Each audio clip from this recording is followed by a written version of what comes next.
Toronto selects from the London Knights, Easton Cowan. People in Leafland are asking many questions about Easton Cowan, and I am here to answer all of them. Just how good is this late first round pick actually going to become? Why, as an NHL scout myself, do I believe Easton Cowan is here in Toronto to stay? And is Easton Cowan good enough to become a 70 to 80 point producer as a Leaf? Let's find out all in this video.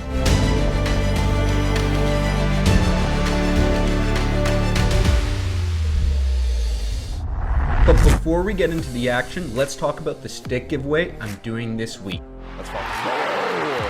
In the last video, Jesse DeGilio8632 won a brand new Bauer Nexus Tracer. But in this week's video, you could win a brand new CCM Trigger 9, the latest integration of the low kick CCM Trigger series. So wait all the way until the end of the video so you can find out how you can win this brand new stick. So firstly, let's dive into some of Easton Cowan's hockey history as we break down Easton Cowan's underwhelming start in the Go JHL to one of the premier players in the OHL. In around the fall of 2021, Easton Cowan started his career out as a 16-year-old in a junior-based league throughout Ontario. This junior-based league is only the third tier of junior, and clearly Easton was underdeveloped as a 16-year-old. Using adversity though, Cowan posted 11 goals and 23 assists for 34 points in just 24 games. With this impressive point production, it then saw him getting called up to the London Knights, though only seeing a minimal amount of ice time with an average of 10:34 a night and only 2 points in 7 games. Cowan then had a productive offseason, and when he comes back in 2022-2023 with an increased role in London's top 6, it then sees him post 53 points in 68 games with an average of 18:32 of ice time. The regular season put Cowan on the radar for many OHL scouts. Cowan's stock rose again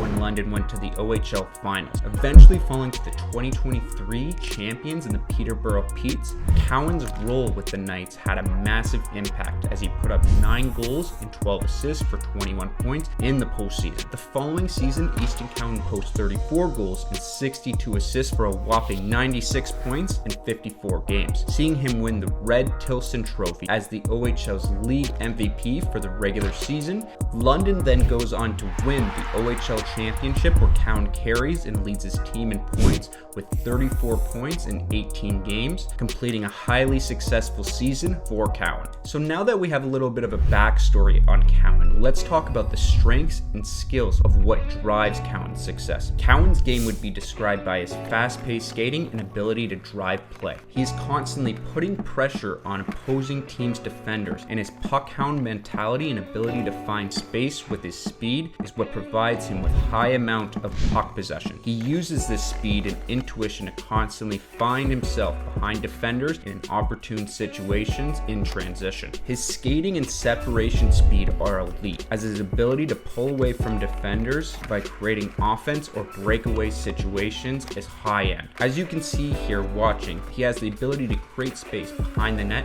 and pass defenders easily. He can also get a great first step on opponents after being flat-footed and really take advantage.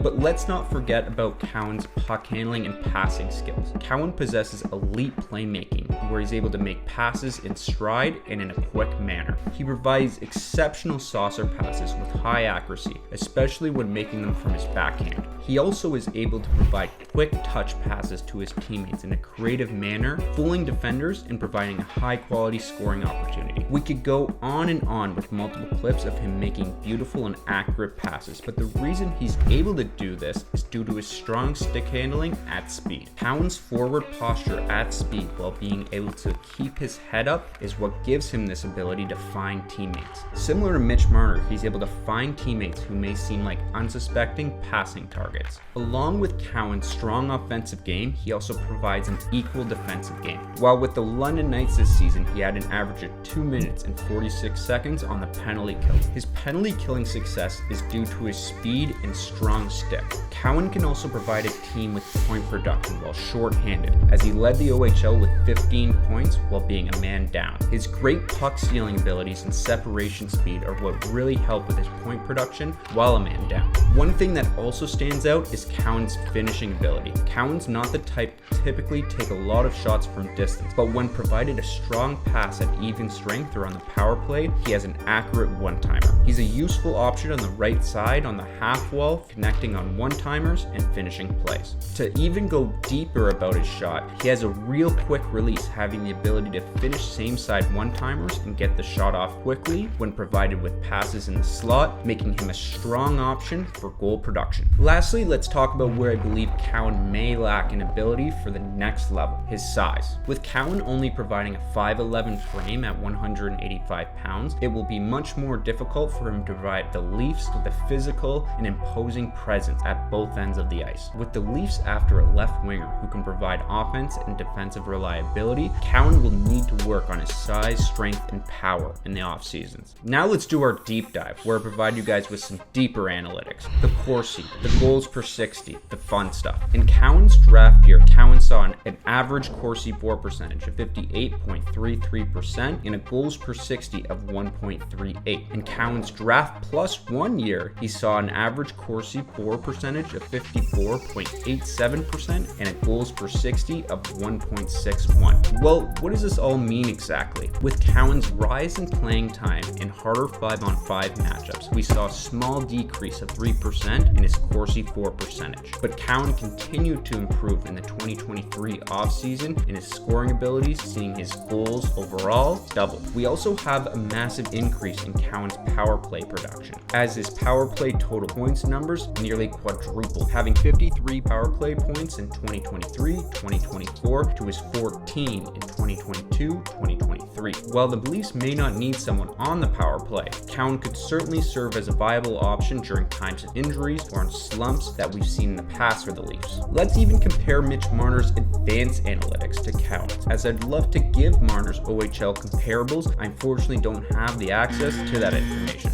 In this past 2023-2024, Mitch Marner saw a Corsi for percentage of 54.58% and a goals per 60 of 1.06. And while we're comparing the OHL to the NHL, we can definitely see some large similarities in Corsi for percentage. While I know everyone loves to hop on the hate train for Mitch Marner, I'd consider both Marner and Cowan to be both players of strength at both ends of the ice. So now that we've gotten into some advanced analytics, let's get into some comparables. Firstly, we have a guy like Jesper Bratt, whose production relies on speed and playmaking to create in the offensive zone. We see Cowan use creative playmaking, having a pass-first mentality and using plenty of give and goes with teammates. We also see a lot of similarities with Bratt and Cowan's skating style and skating with the puck, as Cowan also loves to drive the puck towards a goaltender and a power forward-like mentality. We also have the former London Knight and Robert Thomas, where we see very similar OHL point production in both of their days in London. As we can see, both players definitely have a pass-first mindset and create offense with speed and seam passes. And lastly, we have a guy like Nikolai Ehlers. Ehlers would be considered a speedy goal-scoring winger. And in Cowan's game with the London Knights last year, we definitely saw his ability to score off the rush and use his quick shot and deking at speed. While Ehlers and Cowan move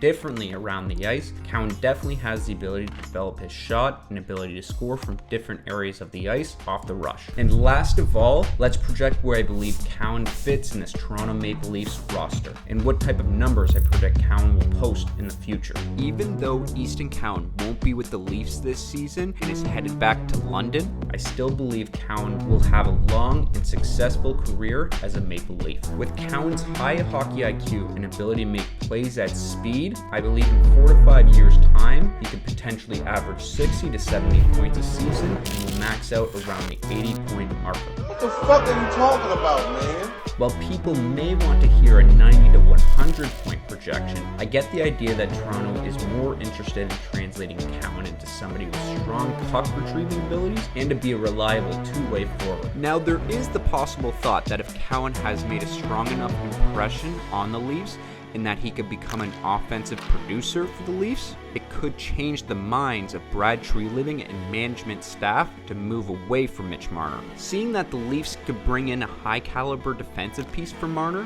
while this take is a little bit of a stretch due to Cowan's preseason results, I think the Leafs are open to various options based on the results of the year's regular season and playoffs. Cowan definitely makes for the most exciting Leafs prospect this year, as his development could decide the fate and future of the Leafs roster. And finally, we get the moment that everyone's been waiting for, the brand new CCM Ribcor Trigger 9 giveaway. So to win this stick, you're going to have to be subscribed to the channel, drop a like, and drop a comment your flex and your curve, and in the next video, I'll be announcing the winner. Peace!